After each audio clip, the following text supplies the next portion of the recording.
పరలోకముందున మా కన్న తండ్రి నాయన, నీ ఉన్నతమైన ఘనమైన శ్రేష్టమైన నామానికి కృతజ్ఞతల స్తోత్రములు చెల్లిస్తున్నాం నాయన. మరి ఒకసారి నాయన మేము సజీల లెక్కలో దాచిపెట్టిన ఆయన నీ అపారమైన కృపలో భద్రపరిచిన ఆయన ఇదిగో ఈ సంవత్సరం మొదటి ఆదివారంలోనికి నాయన ప్రవేశపెట్టిన విధానాన్ని బట్టి కృతజ్ఞతలు తెలియజేసుకుంటున్నాం నాయన. ఇంతవరకు నాయన పాటల ద్వారా నాయన నీ ఘనపరిచాను నాయన. అలాగే నాయన నీ మాటల ద్వారా నాయన మాలో ఉన్న లోటుపాట్లు సరి చేసుకున్నటకు నాయన, మీలో ఆత్మీయంగా బలపరచబడుటకు మీ యొక్క కృపను మీ యొక్క ఆత్మ సహాయాన్ని మాకు అనుగ్రహించండి నాయన. అలాగే చెప్పనైనా నాయన నన్ను నేను మరుగుపరుచుకుని నాయన మీ యొక్క మహిమను కనపరచుటకు, మీ యొక్క మాటలు వినిపించుటకు మీ యొక్క కృప చూపమని క్రీస్తు వారి అతి పరిశుద్ధమైన నామమున యొక్క ప్రార్థనా మనవులు అడిగి వేడుకుంటున్నాం తండ్రి, ఆమేన్. ప్రియమైన దేవుని ద్వారా మరి మనము అంత్యదినాల్లో అపాయకరమైన కాలంలో గురించి మనం మాట్లాడుకుంటున్నాము. గత 11 విషయాలు మరి మనం మాట్లాడుకున్నాము. 12వ విషయాన్ని గురించి మరి మాట్లాడదాం. చూడండి, 12వ విషయం ఏముంది అక్కడ? తిమోతికి రాసిన 2వ పత్రిక 3వ అధ్యాయము 3వ వచనంలో,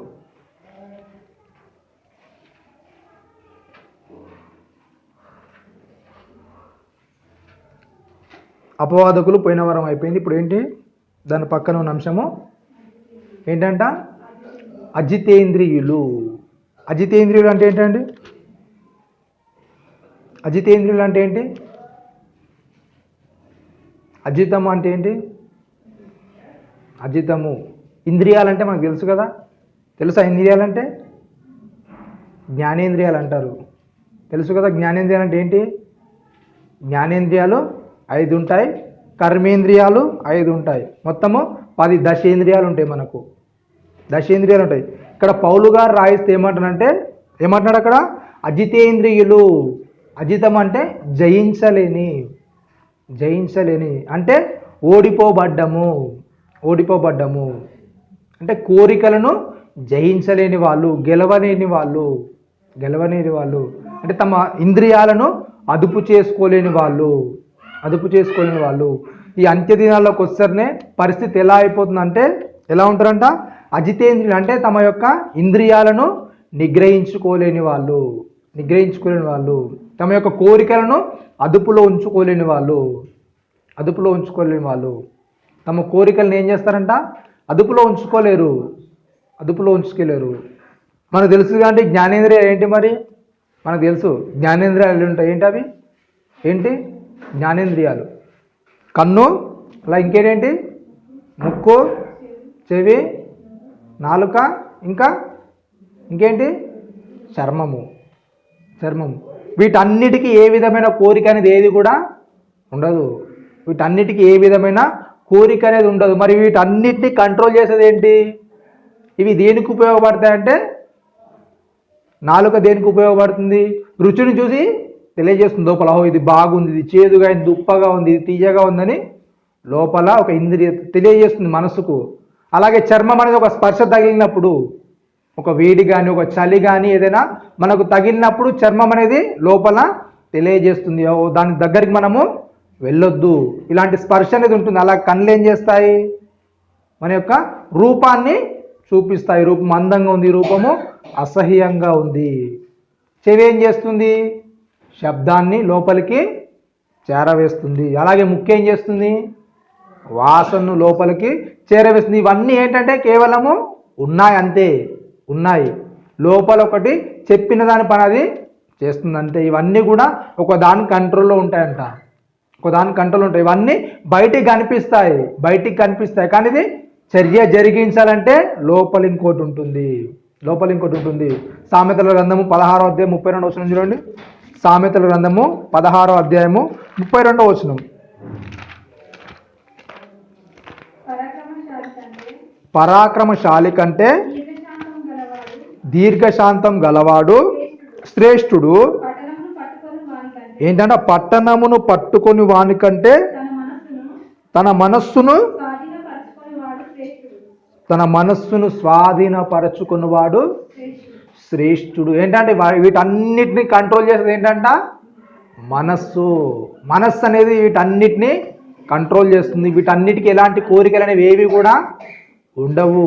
ఉండవు. మరి దేనికి ఉంటాయి కోరికలన్నీ? దేనికి ఉంటాయి? మనస్సుకుంటాయి. మనస్సుకుంటాయి.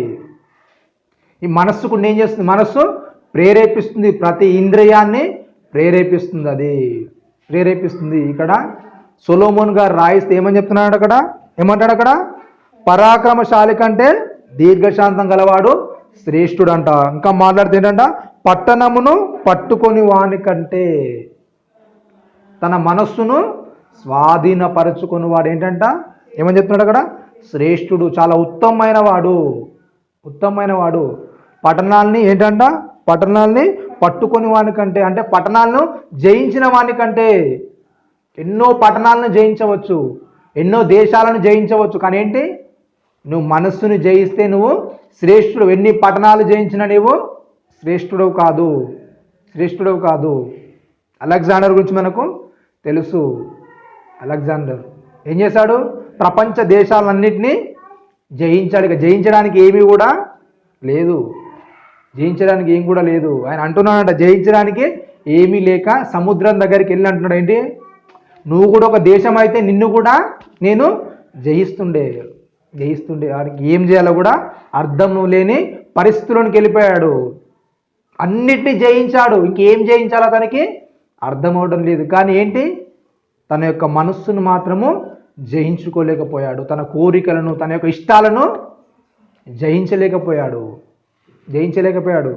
మనకి ఇక్కడ చెప్తూ సొలొమోన్ గారు రాయిస్తున్నాడు తన గ్రంథంలో ఏంటంట? పట్టణాల్ని పట్టుకున్న వాని కంటే తన మనస్సును అదుపు చేసుకునేవాడు. తన యొక్క కోరికలను కంట్రోల్ చేసుకునేవాడు ఏంటంట? శ్రేష్ఠుడు. మరి మనకు తెలుసు పంచేంద్రియాలు మరి మనకు ఉన్నాయి. అవి మరి మనం చెప్పినట్టే ఉంటున్నాయా, లేకుంటే మనసు చెప్పినట్టు ఉంటున్నాయా? ఏంటంట? శరీరము ఆత్మ ఒకదానికొకటి ఎలా పనిచేస్తుందంట? విరుద్ధంగా పనిచేస్తుంది. అది చేయాలంటే ఇది చేయొద్దంటుంది, అది వద్దంటే ఇది కావాలంటుంది.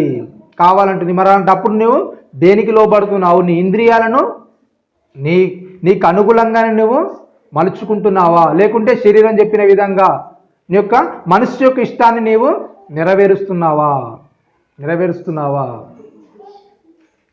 ఎలా ఉన్నారు మరి? ఎలా ఉన్నారు చూడండి. మత్తయి సువార్త 23వ అధ్యాయం 25వ వచనం చూడండి. మత్తయి సువార్త 23వ అధ్యాయం 25వ వచనం. అయ్యో వేషధారులైన శాస్త్రులారా, పరిసయ్యులారా, మీరు గిన్నెయు పల్లెమును వెలుపట శుద్ధి చేయుదురు గాని అవి లోపల దోపుతోనూ ఏంటంట? అజితేంద్రియత్వంతోనూ నిండి ఉన్నది. ఏంటంట? ఏం చేస్తున్నారంట? అక్కడ మాట్లాడుతూ యేసుక్రీస్తు అంటున్నారు ఏంటంట?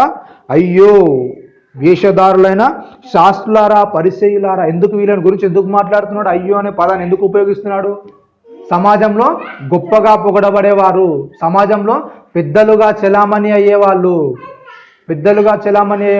మరి ఏం నేర్పిస్తున్నారు? పెద్దలుగా చెలామణి అవుతూ అంటే ఏం నేర్పిస్తున్నారంట? రాయిస్తున్నారంట అక్కడ. ఏం నేర్పిస్తున్నారంట వాళ్ళు?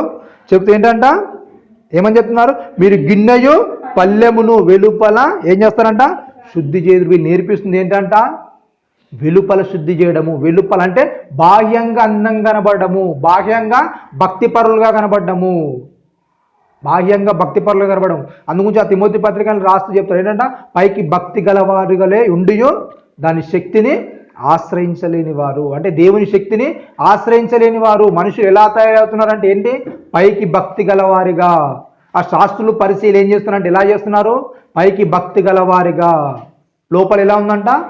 దోపుతోనూ అజితేంద్రియ తత్వంతో. అంటే వాళ్ళ యొక్క కోరికలను, వారి యొక్క ఇష్టాలను వాళ్ళు నెరవేర్చుకుంటూనే ఉన్నారు. వాటిని అదుపు చేసుకునే పరిస్థితుల్లో వాళ్ళు లేరు. బయట చూడడానికి చాలా నీట్గా కనబడుతున్నారు, చాలా అందంగా కనబడుతున్నారు. అమ్మో, పెద్దలు శాస్త్రులు పరిశీలనానికి విలువిచ్చే వారిగా కనబడుతున్నారు. కానీ ఏంటంటే లోపల ఎలా ఉందంటే వాళ్ళ పరిస్థితి ఎలా ఉంది?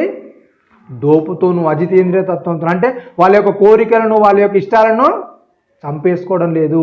దేవుని కొరకు ఇవి నెరవేర్చాలి, మరి నాకు ఇవి వద్దు అనుకోవడం లేదు. ప్రతి ఇష్టాన్ని వాళ్ళు ఏం చేసుకుంటున్నారు? నెరవేర్చుకుంటున్నారు. ఏ ఒక్క ఇష్టాన్ని కూడా చంపుకోవడం లేదు. చంపుకోవడం లేదు, వాళ్ళ కోరికలను వాళ్ళు జయించలేకపోతున్నారు. అందుకొచ్చి చెప్తే ఏమని చెప్తున్నాడు అక్కడ, మీరు ఏం చేస్తున్నారంట, గిన్నెయు పళ్ళెం ఏం చేస్తున్నారు, వెలుపటిని శుభ్రం చేస్తున్నారు. మీరు వెలుపటిని శుభ్రం చేస్తున్నారు. బయట బాగుంటే ఏం లాభము, ఎలా ఉండాలంట, లోపల శుద్ధిగా ఉండాలి. బయట చేసిన వాడి లోపల కూడా చేశాడు కదా. మీరు బయట రూపాన్ని చూస్తున్నారు, మరి లోపల కూడా చూడాలి కదా. లోపల ఎలా ఉన్నారు మరి మీరు, దోపుతోనూ అజితేంద్రియ తత్వంతో, అంటే ఎన్నో కోరికలు ఉన్నాయి, వాటి అన్నిటిని ఏవి కూడా మీరు జయించలేకపోతున్నారు. మనసు చెప్పిన ఇష్టంగా మీరు దాన్ని నిర్వర్తిస్తున్నారు. కన్నులు చెప్తున్నాయి, మరి చెప్తూ మాట్లాడుతున్నారు. చూడండి 6వ అధ్యాయం, మత్తయి సువార్త 6వ అధ్యాయంలో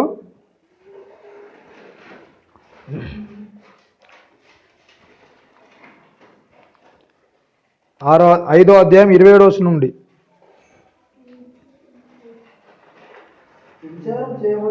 వ్యభిచారం చేయవద్దని చెప్పబడిన మాట మీరు విన్నారు కదా. నేను మీతో చెప్పున్నది ఏమనగా, ఒక స్త్రీని మోహపు చూపుతో చూచు ప్రతి వాడు అప్పుడే తన హృదయమందు ఆమెతో వ్యభిచారం చేసిన వాడగును. ఏంటంట, పాత నిబంధన ప్రకారం వ్యభిచారం చేసి పట్టబడితే దొంగ, అంటే వాడు వ్యభిచారి. కానీ యేసుక్రీస్తు వారు వచ్చిన తర్వాత చెప్తున్నాడు ఏంటంట, వీళ్ళు లోపల ఎలా ఉన్నారు, దోపుతోనూ అజితేంద్రియ తత్వంతో. అంటే బయటికి చేస్తే ప్రాబ్లం, లోపల చేస్తే ఇబ్బంది ఏం లేదు కదా. లోపల ఎవరు కనబడదు కదా, లోపల ఎవరు చూడరు కదా. తెలుస్తుందా, ఒక మనుష్యుని సంగతులు ఆ మనుష్యులో ఉన్న మనుషాత్మకే కానీ మరి ఎవరికి తెలియదు. అంటే వీళ్ళు ఏం చేస్తున్నారు, మోహంతో చూస్తున్నారు, మోహంతో నిండిపోయారు. అంటే అది బయటికి కనబడదు. ఇలాంటి చర్యలన్నింటినీ లోపల ఉంచుకుంటున్నారు, కానీ బయటికి ఎలా కనబడుతున్నారు, భక్తిపరులు.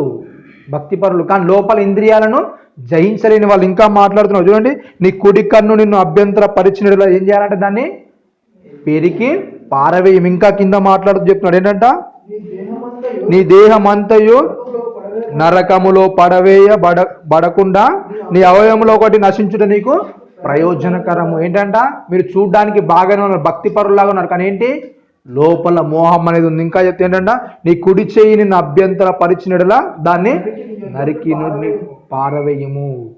ఇవన్నీ బయటికి కనబడేవి, కానీ మనస్సు అనేది వీటన్నిటిని ఏం చేస్తుంది, కంట్రోల్ చేస్తుంది. ఇవి జ్ఞాని ఇంద్రియాలు. ఇవి బయటికి కనబడతాయి, కానీ లోపల ఇంకోటి ఉంటుంది, అది పని జరిగిస్తుంది. అది లోపలిది కనబడదు, కానీ ఏంటి, బయటికి చేసేవే కనబడతాయి. ఇంకా మాట్లాడుతూ ఇంకా చెప్తున్నాడు ఏంటంట, 31 చూడండి. ఇంకా కింది మాటలో 34వ వచనం చూడండి, నేను మీతో చెప్పున్నది ఏమనగా ఎంత మాత్రం ఒట్టు పెట్టుకొనవద్దు, ఆకాశం తోడనవద్దు. 38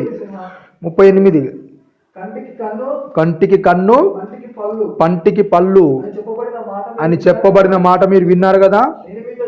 నేను మీతో చెప్పున్నది ఏమనగా, దుష్టుని ఎదిరింపక నిన్ను కుడి చెంప మీద కొట్టువాని వైపునకు ఎడమ చెంప త్రిప్పుము. ఎవడైనా నీ మీద వ్యాజ్యము వేసి నీ అంగి తీసుకొని గోరిన ఎడల వానికి పై వస్త్రమును కూడా ఇచ్చివేయుము. ఏమంటున్నాడండి, చెప్తున్నాడు, మీలో ఇంద్రియాలనే మీరు జయించాలి, మీ కోరికలనేవి మీరు జయిస్తున్నారా. బుద్ధిహీనుని అంతరంద్రియములు ఏం చేస్తుందంట, కోపం ఏం చేస్తుందంట, సుఖ నివాసం చేస్తుందంట. ఏం చేస్తుంది, సుఖ నివాసం అంటే సుఖంగా పడుకుంటుంది. బుద్ధిహీనుని అంతరింద్రియముల యందు ఏం చేస్తుందంట, కోపము చాలా ప్రశాంతంగా ఉంటుందంట, లోపల చాలా చక్కగా ఉంటుందంట. ఇవన్నీ రావడానికి గల కారణం ఏంటి మరి, ఈ అంతరింద్రియాలను మనము జయించలేకపోవడము. ఎప్పుడైతే ఒక కోరిక అనేది మన లోపలికి వచ్చిందో ఏం చేస్తాం, దాన్ని జయించలేము. ఏం చేస్తుంది, అది ఇంకొక కోరికను వెంటబెట్టుకొని వస్తుంది. లూకాసు వార్త 11వ అధ్యాయం చూడండి. లూకాసు వార్త 11వ అధ్యాయము 11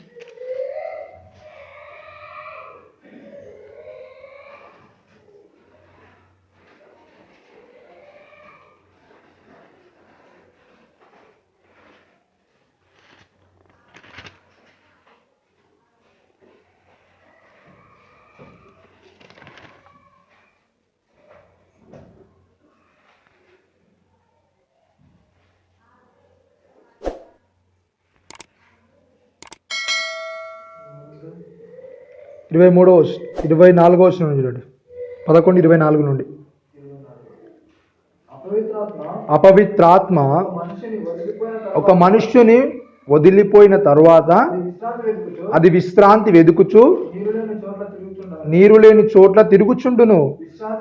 విశ్రాంతి దొరకనందున నేను విడిచి వచ్చిన నా ఇంటికి తిరిగి వెళ్ళుదును అనుకొని వచ్చి ఆ ఇల్లు ఊడ్చి అమర్చి ఉండుట చూచి వెళ్ళి ఏంటంట, తనకంటే చెడ్డవైన మరి 7 అపవిత్రాత్మలను వెంటబెట్టుకొని వచ్చును. అవి అందులో ప్రవేశించి అక్కడనే కాపురముండును. అందుచేత ఆ మనుష్యుని కడపటి స్థితి ఏమవుతుందంట?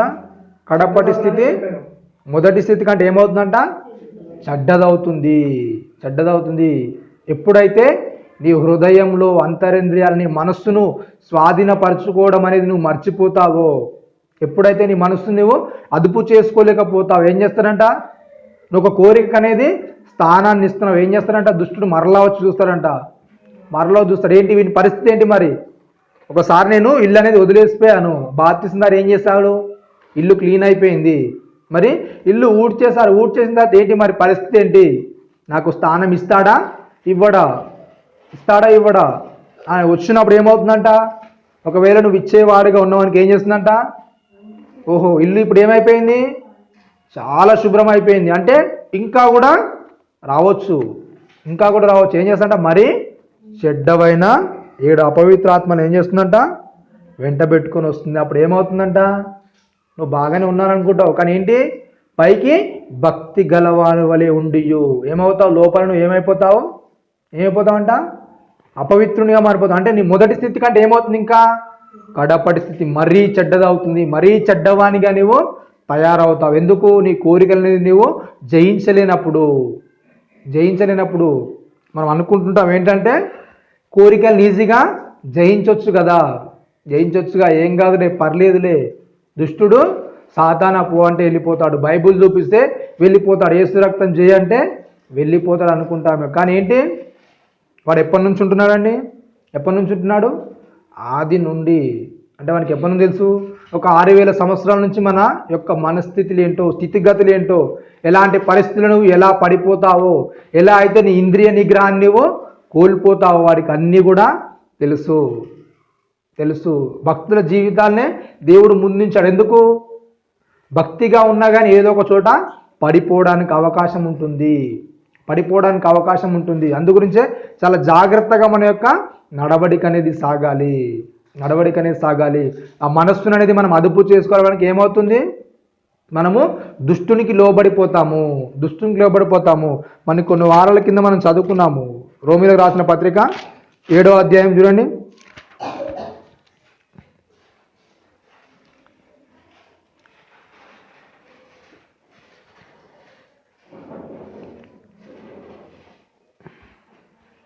వచనం 7:18.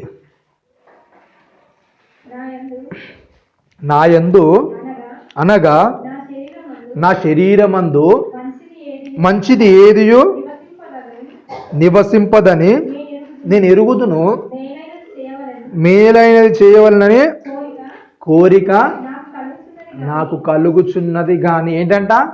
ఒక పరిస్థితి గురించి చెప్తున్నాడు పౌలు గారు. ఏంటంట? అపోస్తలుడైన పౌలు గారు రాయిస్తూ చెప్తున్నాడు. ఏంటంట? ఏమని చెప్తున్నాడు అపోస్తలుడైన పౌలు గారు? మేలైనది చేయవలనని కోరిక నాకు కలుగుచున్నది. కానీ ఏంటంట? మేలైనది చేయవలనని కోరిక నాకు కలుగుతుంది, కానీ ఏంటంట? దానిని చేయుట నాకు కలుగుటలేదు. నేను మేలు చేద్దాం అనుకుంటున్నాను, కానీ ఏంటి? అది నా వల్ల అవ్వట్లేదు. నేను చేద్దాం అనుకుంటున్నాను, కానీ అది నా వల్ల అవ్వట్లేదు అని చెప్తే ఇంకా మాట్లాడుతున్నాడు. ఏంటంట? నేను కోరని దానిని నేను చెయ్యగోరు, మేలు చేయక కీడు చేయుచున్నాను. ఏంటంట? నేను ఏదైతే చేయాలనుకుంటున్నానో దాన్ని నేను చేయడం లేదు. అంటే మనస్సును అదుపు చేసుకోలేని పరిస్థితులు అనేవి వస్తాయి. చాలా జాగ్రత్తగా ఉండాలి. ఇంద్రియ నిగ్రహం అనేది చాలా జాగ్రత్తగా ఉండాలి. అందుగురించే ఈ అంత్యదినాలకు వస్తారు ఏమైపోతుందంటే, ఇంద్రియ నిగ్రహం లేని వారు అజితేంద్రియులుగా మారిపోతారు. తమలో ఉన్న కోరికలను ఏం చేస్తారు? అదుపు చేసుకోలేని వారిగా అయిపోతారు. అదుపు చేసుకోలేని వారికి అయిపోతారు. ఇంకా కిందికి మాట్లాడుతున్నాడు, నేను కోరని దానిని చేసినట్లా దానిని చేయునది నా యందు నివసించు పాపమే గాని ఇకను నేను గాని. ఏంటంట, ఒకవేళ మనం అనుకున్నది చేయట్లేదు అనుకో, వేరే చేస్తున్నావు అంటే ఏంటది? దేవునికి అనుకూలంగా నువ్వు చేస్తున్నావా? కాదు. మరి ఏం చేస్తున్నావు? పాపం చేస్తున్నావు. అంటే దేవునికి విరుద్ధమైంది నువ్వు చేస్తున్నావు. నువ్వు చేయాలనుకుంటున్నావు కానీ చేయట్లేదు అంటే ఏంటి? పాపం చేస్తున్నావు అని చెప్తున్నాడు. ఇంకోటి ఏంటంట 23వ వచనంలో, వేరొక నియమం నా అవయవంలో ఉన్నట్టు నాకు కనబడుచున్నది, అది నా మనస్సు నందున్న ధర్మశాస్త్రంతో పోరాడుచు నా అవయవంలోనున్న పాప నియమం నన్ను ఏం చేస్తుందంట? చెరపట్టి లోబరుచుకొనుచున్నది. ఏం చేస్తుందంట? పాప నియమం ఏం చేస్తుందంట? చెరపట్టి ఏం చేస్తుంది? లోబరుచుకుంటుంది. ఏం చేస్తుందంట? శరీర కోరికలు అనేవి, ఈ శరీరం యొక్క కోరికలు అనేవి ఏం చేస్తాయంట? లోబరుచుకుంటాయి. ఏదైతే మనం వద్దనుకుంటామో, ఇది చెయ్యొద్దు అనుకుంటాం కానీ ఏం చేస్తాం? మరలా చేస్తూ ఉంటాము. వద్దనుకుంటాం, ఇది దేవుళ్ళలోకి వచ్చిన తర్వాత నాకు తగదు అనుకుంటాం, మనసులో అనుకుంటూనే ఉంటాం కానీ ఏంటి? మరలా చెయ్యలేకపోతాము. ఈ అంత్యదినాలకు వస్తారనే పరిస్థితి ఇలా ఉంటుందంట. అంటే ఇంద్రియ నిగ్రహం లేనివారు మరలా అదే పని చేస్తారు. ఏదైతే జరిగించొద్దు అనుకుంటారో ఈ జ్ఞానేంద్రియాల ద్వారా చూడొద్దని కొన్ని వాటిని ఏం చేస్తారు? చూడొద్దు అనుకుంటారు. కొన్ని నియమాలనే మనకు ఉంటాయి దేవునిలోకి వచ్చిన తర్వాత. కొన్ని చూడొద్దు, కొన్ని వినొద్దు. అలాగే నాలుక విషయానికి వస్తాను ఏమనుకుంటాము? కొన్ని రుచి చూడొద్దు, అవి నాకు తగదు. ఇలాంటివి వద్దు, నేను మానేసుకున్నాను, ఇలాంటివి తాగకూడదు, ఇలాంటివి నాకు వద్దు అనుకుంటాం కానీ ఏం చేస్తాం? మరలా అలాంటివి చేస్తుంటారు. ఇలాంటివి వినొద్దని మరలా వింటుంటారు. ఇలాంటి స్పర్శ నాకు వద్దనుకుంటా, ఇలాంటి సువాసన నాకు వద్దనుకుంటా కానీ ఏం చేస్తాం? మరలా అలాంటి దానిలోనికి వెళ్ళిపోతుంటాం. కానీ పౌలు గారు మరలా రాయిస్తూ కొరింథీయులకు రాసిన మొదటి పత్రిక 9వ అధ్యాయము 27వ వచనం చూడండి. 27వ వచనం, 9:27. గాలిని కొట్టినట్లు నేను పోట్లాడలేదు కానీ ఒకవేళ ఇతరులకు ప్రకటించిన తర్వాత నేనే భ్రష్టున్నైపోదునేమో అని నా శరీరం ఏం చేశారంట? నలగొట్టి దాన్ని లోబరుచుకొనుచున్నాను. ఏం చేస్తున్నాడండి? అక్కడ వేరొక నియమం అనేది నాకు కనబడుతుందని చెప్తున్నారు. రోమిలకు రాసిన పత్రికలు చెప్తూ వేరొక నియమం అనేది నాకు కనబడుతుంది. నేను ఏదైతే చేయాలనుకుంటున్నానో, ఏదైతే ఉద్దేశిస్తున్నానో, మంచి కోరికలనేవి, మంచి ఆలోచనలు అనేవి నాకు ఉన్నాయి కానీ ఏం చేస్తున్నాను? నేను వాటిని జయించలేకపోతున్నాను. ఒక సందర్భం వచ్చారని, ఒక సమయం వచ్చారని ఏమైపోతుంది? నేను వాటితోని, ఆ కోరికలతో నేను ఓడిపోతున్నాను. వాటిని జయించలేకపోతున్నాను. అనరాని మాటలు అనొద్దని తెలుసు కానీ ఏంటి? ఒక సందర్భం రాగానే ఏం చేస్తున్నారు? మరలా అనేస్తున్నారు. వినకూడని మనం తెలుసు కానీ ఏం చేస్తున్నారు? మరలా వినేస్తున్నారు. ఇలాంటివన్నీ కూడా ఏమైపోతున్నాయి? జరిగిపోతున్నాయి. కానీ వీళ్ళు అన్నింటినీ జరగకుండా చేయాలంటే ఏం చేయాలని చెప్తున్నారండి అక్కడ. ఏంటంట? గాలిని కొట్టినట్లు నేను పోట్లాడటలేదు కానీ ఏంటంట? ఒకవేళ ఇతరులకు ప్రకటించిన తరువాత నేనే భ్రష్టుడనైపోదునేమో అని నా శరీరం ఏం చేస్తున్నాడంట? నలగొట్టి దాన్ని లోబరుచుకొనుచున్నాను. ఏం చేస్తున్నాడంట? లోబరుచుకొనుచున్నాడు. దాన్ని, శరీరాన్ని ఏం చేస్తున్నాడంట? లోబరుచుకొనుచున్నాడు. మలాంటి దానిలో ఉంటేనే మరి మనము ఏం చేస్తాము? ముందుకు వెళ్ళగలుగుతాము. చూడండి, సామెతల గ్రంథము 25వ అధ్యాయము చివరి మాట. సామెతల గ్రంథము 25వ అధ్యాయం చివరి మాట. ప్రాకారము లేక పాడైన పురము ఎంతో తన మనస్సును అణుచుకోలేని వాడును అంతే. ఏమని చెప్తున్నాండి? ఒక ప్రాకారం అనేది ఒక పురానికి లేకుంటే ఎలాగైతే అది పాడైపోతుందో, దానికి ఒక సరిహద్దు అనేది, ఒక గోడ అనేది లేకుంటే అది ఎలాగైతే పాడైపోతుందో, అలాగే ఏంటంట? తన మనస్సును ఎప్పుడైతే అదుపు చేసుకోలేకపోతాడో, తన అంతరింద్రియాలను ఎప్పుడైతే అదుపులో ఉంచుకోలేకపోతాడో, తన కోరికలను ఎప్పుడైతే కంట్రోల్ చేసుకోలేకపోతాడు, ఏమైపోతాడు? అదే స్థితి వానికి వస్తుంది. ఎలాంటి స్థితి వస్తుంది? వాడు కూడా ఏమైపోతాడు? పాడైపోతాడు. ఎప్పుడైతే మన కోరికలను, మన ఇష్టాలను జయించలేమో, ఏదైతే వద్దనుకుంటూ మరలా అదే చేస్తాం, ఏమైపోతామంట? పాడైపోతాం. మనం కూడా పాడైపోతాం. అలా ఉండొద్దంటే ఎలా ఉండాలి మరి? ఎలా ఉండాలండి? యేసుక్రీస్తు ఒక చక్కని మాట చెప్తున్నారు. యోహాను సువార్త 16:33 చూడండి. యోహాను సువార్త 16:33.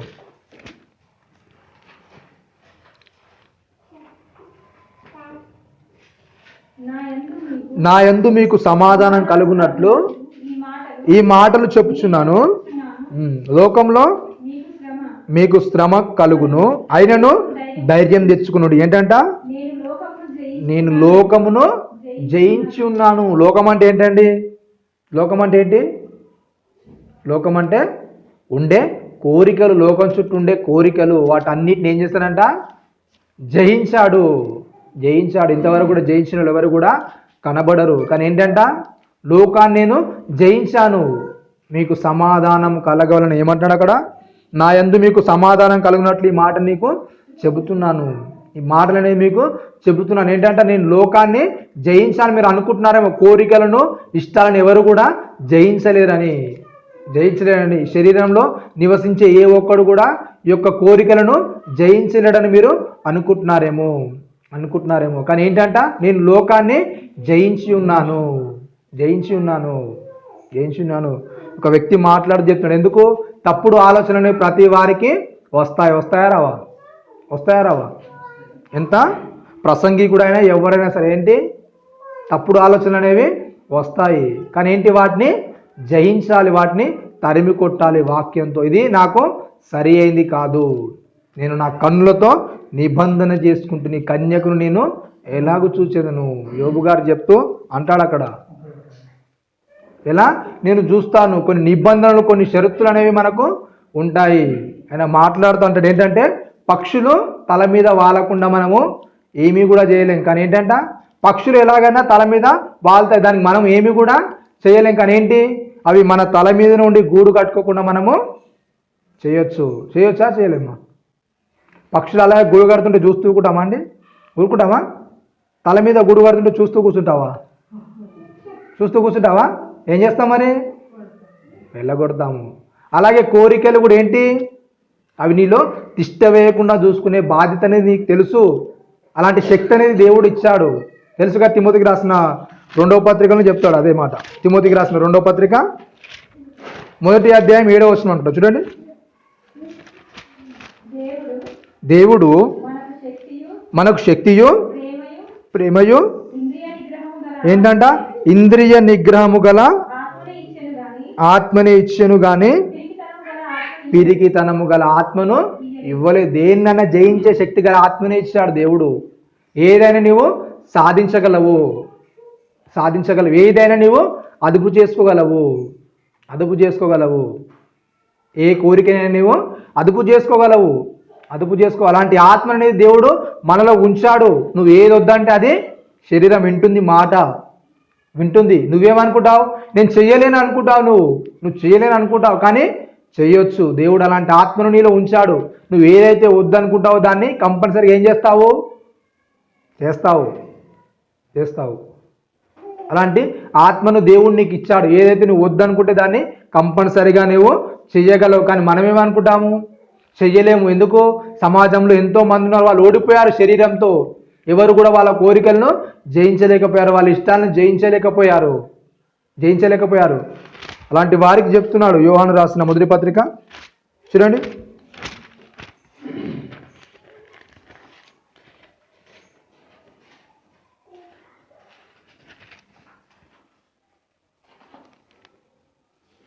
ఐదో అధ్యాయం 18వ వచనం. దేవుని మూలముగా పుట్టినవాడెవడును పాపము చేయడని ఎరుగుదుము. దేవుని మూలముగా పుట్టినవాడు ఏం చేస్తాడంట అండి? దేవుని మూలంగా పుట్టినవాడు ఏం చేస్తాడంట? తన్ను భద్రం చేసుకుంటాడు. ఏం చేస్తాడంట? దేవుని మూలంగా పుట్టినవాడు ఏం చేస్తాడు? భద్రం చేసుకుంటాడు. భద్రం చేసుకుంటాడు. నిప్పు అనేది తాకుతుందానికి ఏం చేస్తా? స్పర్శ అనేది తెలుస్తుందా తెలియదా? అది కాలుతుందని తెలుసుకోడానికి ఏం చేస్తాం మనము? దూరం జరుగుతాం. మరి పాపం అనేది మనల్ని తగలబెడుతుందా లేదా?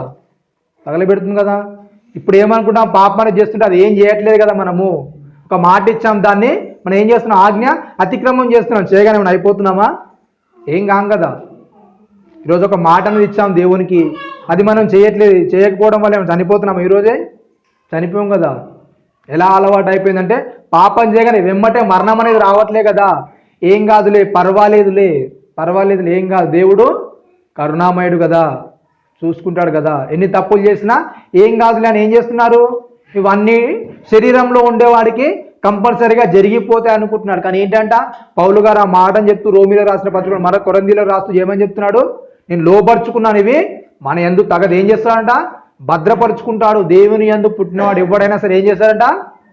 భద్రం చేసుకుంటాడు. తను తాను భద్రం చేసుకుంటాడు, కాపాడుకుంటాడు. ఎందుకు? ఇవి నా యందు నివసింప తగదు, ఇవి నాకొద్దు, ఇవి నాకొద్దు, ఇవి నన్ను దేవుని దగ్గరికి అవి చేర్చవు, చేర్చవు. ఏవైతే దేవునికి వ్యతిరేకంగా మన కోరికలు, మన ఇష్టాలు ఏవైతే ఉన్నాయో అవేవి కూడా దేవుని దగ్గరికి మనల్ని తీసుకొని వెళ్ళవు. ఒకవేళ దేవుణ్ణిలో నిజంగా నువ్వు పుడితే అంటే ఏం చేస్తావంట? ఏం చేస్తారండి? దేవుని మూలంగా పుట్టినవాడు ఏం చేస్తాడంట? తన్ను తాను భద్రం చేసుకుంటాడు. అలాంటప్పుడు ఏమవుతాడంటే ఆటోమేటిక్ ఏం చేస్తాడంట? దుష్టుడు వాడిని ముట్టడు. దుష్టుడు నిన్ను ముడుతున్నాడంటే కారణం ఏంటి? నువ్వు డోర్ ఓపెన్ చేసి కూర్చున్నావు. వచ్చేసే, ఏం కాదు, నువ్వు కాక ఇంకో 7 మంది కూడా వచ్చేయండి, నాకు అంత ప్లేస్ అనేది ఉంది, అంత ప్లేస్ అనేది ఖాళీగా ఉంది. మునుపటి క్రియల కంటే నాకు ఇంకా చెడ్డగా చేసుకునేంత సామర్థ్యం నాకు ఉంది, సామర్థ్యం నాకు ఉంది అని నువ్వు అంటున్నావు. కనుక ఏం చేస్తున్నాడు? దుష్టుడు నీలో ఉండిపోతున్నాడు. అలాగే తిష్ట వేస్తున్నాడు, అలాగే సుఖ నివాసం చేస్తున్నాడు నీలో. నీ అంతరింద్రియాలను నువ్వు ఎప్పుడైతే అదుపు చేసుకోలేకపోతున్నావో, నువ్వు జయించలేకపోతున్నావో, ఒక తప్పుడు ఆలోచన అనేది నీలో వచ్చినప్పుడు నువ్వు దాన్ని ఎప్పుడైతే జయించలేక ఓడిపోతున్నావో అప్పుడు ఏం చేస్తాడు? దుష్టుడు నెమ్మది నెమ్మదిగా నీ మీద ఏం చేస్తాడు? టార్గెట్ చేస్తాడు. నువ్వు ఎలాగైనా లొంగిపోతావు, ఎలాగైనా లొంగిపోతావు. ఎందుకు?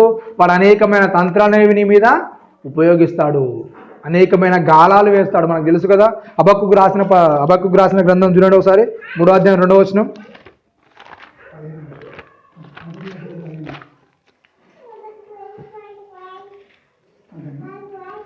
హబక్కూకు రాసిన గ్రంథము 1వ అధ్యాయం 15వ వచనం అండి.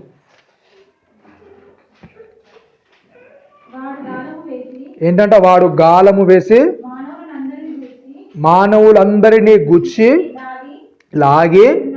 లాగి ఉన్నాడు, ఉరులు ఒగ్గి చిక్కించుకొనుచున్నాడు. వాడు తన వలతో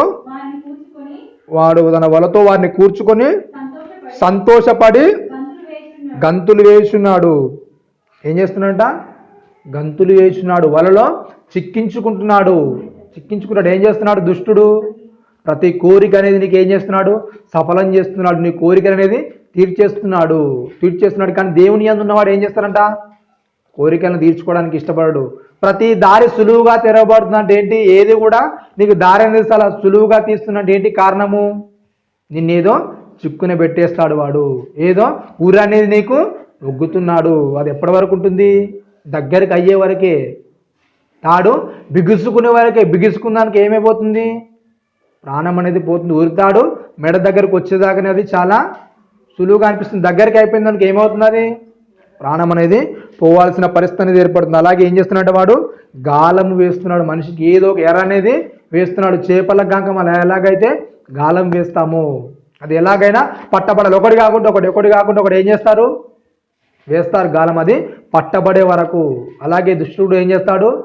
పట్టబడే వరకు ఏదో గాలాన్ని నీ మీద విసురుతూ ఉంటాడు. కానీ దేవుని యందు పుట్టినవాడు ఏం చేస్తాడని చెప్తున్నాడు యోహాన్ గారు. ఏం చేస్తాడంటండి? తనను తాను ఏం చేసుకుంటాడంట? భద్రం చేసుకుంటాడు, జాగ్రత్త పడతాడు. ఓహో, ఇది నాకు తగదు. వీడు ఏం చేస్తున్నాడు? ఉరులు వేస్తున్నాడు. ఒకదాని తర్వాత ఒకటి నాకు ఏం చేస్తున్నాడు? చిన్నగా ఉరులు వేస్తున్నాడు. నాకేదో ప్రాణానికి హానికరంగా వీడు చేస్తున్నాడు. ఇది చేయడం వల్ల ఏమవుతుంది? చాలా సులువుగా నేను వాని ట్రాక్లోనికి వెళ్ళిపోతా. అలా వెళ్ళిపోయాక మరలా నేను తిరిగి రాలేను. మనిషి చూడండి, అనేక కోరికలకు పుట్టగా తయారైపోయాడు మనిషి. అనేక కోరికలు, ఎన్నో కోరికలు, దేవునికి విరుద్ధమైనవి వద్దనుకుంటాడు, మరలా అవే చేస్తూ ఉంటాడు. అదుపు చేసుకోలేని వారు ఈ అంత్య దినాల్లోకి వచ్చేసరికి ఏమైపోతారంట, ఏది కూడా జయించలేరు. అందుగురించి యేసుక్రీస్తు వారు చెప్తున్నాడు ఏంటంట, నేను లోకాన్ని జయించాను, నేను జయించే మీకు చెప్తున్నాను ఏంటి, మీరు కూడా జయించగలరు. ఎవడో జయించలేని వాడు చెప్తే మనము చేయలేము. ఎందుకు, నువ్వే ఓడిపోయావు కనుక మమ్మల్ని గెలవమని ఎలా చెప్తావు అనొచ్చు. కానీ ఏంటి, గెలిచిన వాడు చెప్తున్నాడు మీరు కూడా గెలుస్తారు. నేను లోకాన్ని గెలిచాను. మీరు ఒక్కరే కాదు, మీకు తోడుగా ఏం చేశాను, నేను ఆదరణకర్తను మీలో ఉంచాను. ఆయన సహాయంతో మీరు గెలవండి అని చెప్తూ ఇంకా మాట్లాడుతున్నాడు ఏంటంట, మనము దేవుని సంబంధులమనియో లోకమంతయో దుష్టుని సంబంధులనియో ఎరుగుదుము. మనము సత్యవంతుడైన వాడిని ఎరగవలనని దేవుని కుమారుడు వచ్చి మనకు వివేకము అనుగ్రహించి ఉన్నాడని మనము ఎరుగుదుము. ఏంటంట, ఏం చేశారంటే యేసుక్రీస్తు వారు జ్ఞానాన్ని, తెలివిని నీకు ఎలా వెళ్ళాలో సులువుగా ఒక మార్గాన్ని వేసి వెళ్ళాడు. నీకు అంత తెలివి అనేది లేదు దేవుని దగ్గరికి వెళ్ళాలంటే. ఎలా వెళ్ళాలో, ఎలా జయించాలో నీకు అర్థం అవడం లేదు. అందు గురించి ఆయన వచ్చి ఏం చేశాడు, ఒక మార్గాన్ని చూపించాలి. నీకు ఇలా జయించాలి, కోరికలు ఇలా జయించాలి. ఎప్పుడైతే కోరిక నీలోనికి వస్తుందో దాన్ని తరిమి కొట్టాలి. నిన్ను భద్రం చేసుకోవాలి, నిన్ను కాపాడుకోవాలి. ప్రతి చిన్నదాని విషయంలో ముందు జాగ్రత్త పడే మనిషి పాపం దగ్గరకు వస్తాను ఏమవుతాడు, అస్సలు జాగ్రత్త పడ్డు. ప్రకటన గ్రంథము 20:14 ముగించుకుందాం చూడండి. ప్రకటన గ్రంథము 20:14 20:14 ప్రకటన 20:14 మరణమును మృతుల లోకమును ఏంటంట, మృతుల లోకమును ఎవరైతే కోరికలు జయించలేకపోతారో,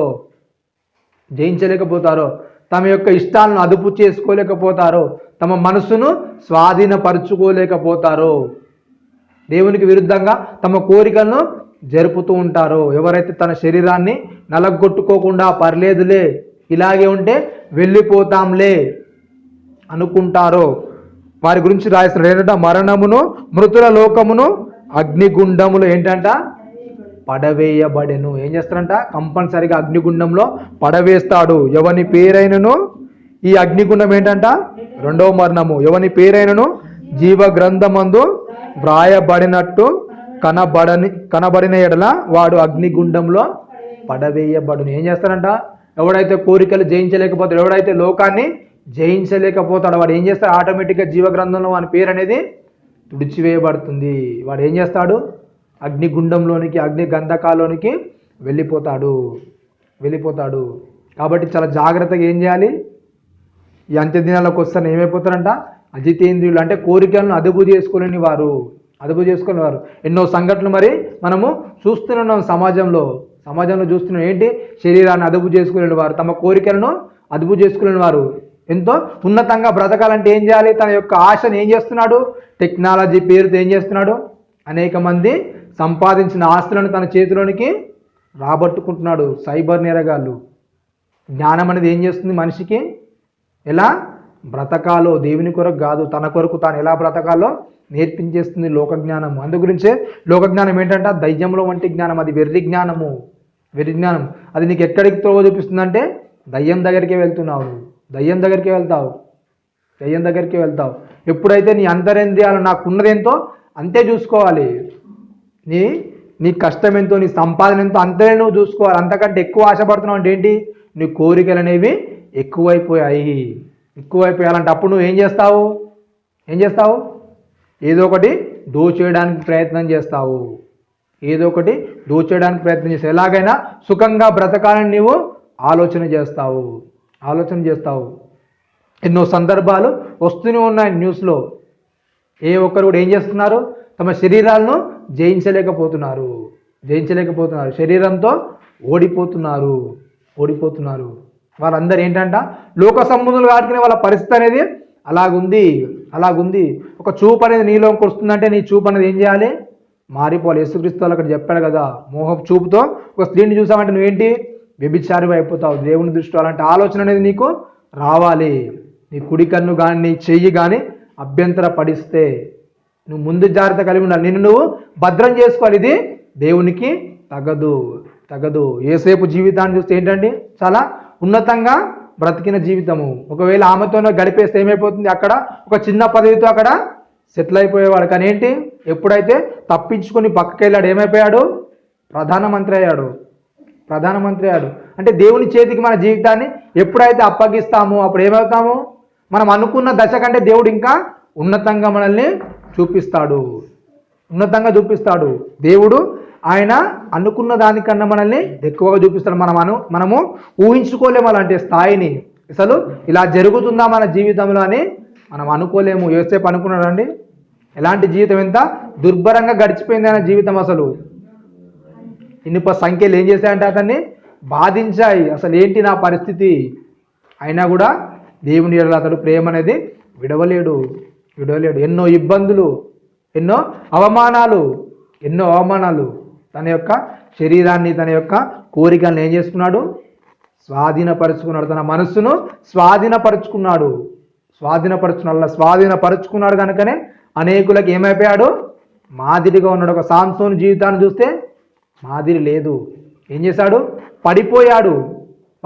తన శరీర కోరికలకు జయించలేకపోయాడు. ఓడిపోయాడు. అనేకులకు అతను కూడా ఒక మాదిరిగా ఉన్నాడు. ఏంటి, ఇలా ఉండొద్దు. ఇలా ఉంటే మీరు కూడా ఏమైపోతారు? పడిపోతారు. పాత నిబంధన మొత్తం మనకేంటి, ఒక ఛాయకి ఇలా చేస్తే మీరు పడిపోతారు. వీళ్ళందరూ కూడా పడిపోయిన వాళ్ళు, వీళ్ళందరూ కూడా నిలబడ్డ వాళ్ళు. వాళ్ళ జాబితా అంతా దేవుడు ఎందుకు ఇచ్చారంటే మనకు కంపల్సరిగా మీ యొక్క జీవితాలు ఇలా కట్టుకోవాలి. ఎలా కట్టుకోవాలి? పడిపోయిన వారి జాబితా లెక్కన. ఎలాగైతే దేవునికి దగ్గరగా అన్యోన్యంగా జీవించాలో అలాంటి జీవితాలు మీరు దగ్గరగా కనిపెట్టుకోవాలి. ఎందుకు? దేవునికి దగ్గరగా ఉన్న వాళ్ళు ఏం చేశారు? హెచ్చించబడ్డారు. లోకంలో కాదు, దేవుని దగ్గర. లోకంలో మనకు ఎలాంటి సుఖాలు అనేవి రావు. దేవుని దగ్గర ఉంటే ఏంటి, యేసుక్రీస్తు వారు అదే చెప్తున్నారు. ఏంటంటే లోకంలో మీకు శ్రమ కలుగుతాయి, బాధ కలుగుతాయి. కానీ ఏంటి, నా దగ్గరకు వస్తే నా శాంతి మీకు అనుగ్రహిస్తాను, నా శాంతి మీకు ఇస్తాను. నేను ఉండబోయే స్థలంలో మీరు ఉంటారు. ఎప్పుడు ఉంటారు? వీటన్నిటిని జయిస్తూ ఉంటారు. కాబట్టి అజితేంద్రియులుగా ఒకవేళ మనం ఉన్నామేమో, మన కోరికలను మనము జయించలేని వారిగా ఉన్నామేమో. ఎందుకు? ఒకవేళ అలా జయించలేని వారిగా ఉంటే ఏంటి, మనలో నివసించే దేవుడు కాదు. ఏంటంట? పాపమే. అదే చెప్తున్నాడు పౌలు గారు రోమీలకు రాస్తూ. నేను ఏదైతే చేయాలనుకుంటున్నాను అది చేయలేకపోతున్నాను. అయినా మన ప్రభు అయిన యేసుక్రీస్తు నామానికి కృతజ్ఞతలు తెలియజేసుకుంటాను. ఎందుకు? క్రీస్తు ద్వారా నాకు విమోచన అనేది దొరికింది. వీటన్నిటి నుండి ఒక విమోచన అనేది దొరికింది. ప్రభువు నాకు దారి చూపించాడు బ్రతకడానికి. ఎలా జయించాలో నా కోరికలను, ఎలా వాటికి అడ్డుకట్ట వేయాలో, ఎలా నన్ను నేను భద్రపరుచుకోవాలో దేవుడు నాకు చూపించాడు. కనుక మనకు కూడా వాక్యం ద్వారా అనేక విషయాలను చూపిస్తుంటాడు. ప్రతి దానికి దేవుడు ఏం చేస్తాడు? సమాధానాన్ని ఇస్తూనే ఉంటాడు. నువ్వు ఏదైతే లొంగిపోతున్నావు, ఏదైతే బలహీనపడుతున్నావో మనిషి గురించి ప్రతి వాక్యాన్ని దేవుడు రాయించాడు. ఎందుకు? ఏ కంపెనీ ఏ వస్తువు అయితే తయారు చేస్తుందో వాటికి కావాల్సిన కంపల్సరీ దాని ముడి సరుకులు అంతా ఏంటి, తయారీ మన దగ్గర ఉంటాయి. ఏ రిపేర్ అయితే ఏది చేయాలి, ఏ రిపేర్ అయితే అది బాగుపడుతుంది, లేకుంటే అది తీసేయాలా వేరేదయ్యాలా. అందుగురించే దేవుడు రాయిస్తే ఏంటంట, మీలో రాతి గుండెను తీసేసి ఏం చేస్తాను, మాంసపు గుండెను పెట్టేదను. మీ వల్ల అది కాదు, చేసింది నేనే కనుక మరలా నేనే నీకు నూతన హృదయాన్ని ఇస్తాను. ఏదైతే మీరు జయించాలని అనుకుంటున్నారో మరలా మీకు కొత్త హృదయాన్ని ఇస్తాను నేను. మరలా రాసుకోండి. పాతవన్నీ ఏం చేయండి, మీరు వదిలేసేయండి. మరలా కొత్తగా రాసుకోండి.